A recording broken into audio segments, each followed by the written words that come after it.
పల్లవి ప్రశాంత్కి సంబంధించిన కేసు వ్యవహారం అయితే ప్రజావాణి వరకు చేరుకుంది. తనకు సంబంధించిన ప్రశాంత్కి సంబంధించిన లాయర్ మనతో ఉన్నారు. ఒకసారి మాట్లాడే ప్రయత్నం చేద్దాం. అలా ఏ విధంగా ముందుకు ఈ రోజు పల్లవి ప్రశాంత్ అడ్వకేట్ గా మాట్లాడుతున్న పల్లవి ప్రశాంత్ని 41 ఇయర్ సిఆర్పిసి నోటీస్ ఇవ్వకుండా ఇల్లీగల్గా అరెస్ట్ చేసిండ్రు.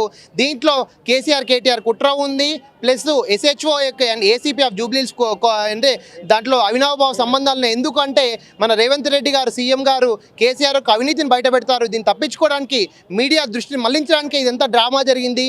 దీన్ని ఎంక్వైరీ చేయాలి. పాప మనోడు కప్పు గెలిచిన ఆనందంలో ఒక్క సెక్షన్ కూడా లేదు, బిలో 7 years ఆల్ సెక్షన్స్ ఎందుకు అరెస్ట్ చేసిండో తెలియదు. ఈయన మన సీఎంఆ పిఎంఆ అంత రేంజ్లో 6:30 నుంచి గజ్వెల్ తీసుకొచ్చి 10:30కి జడ్జి గారి ముందు ప్రవేశపెట్టి రిమాండ్కు.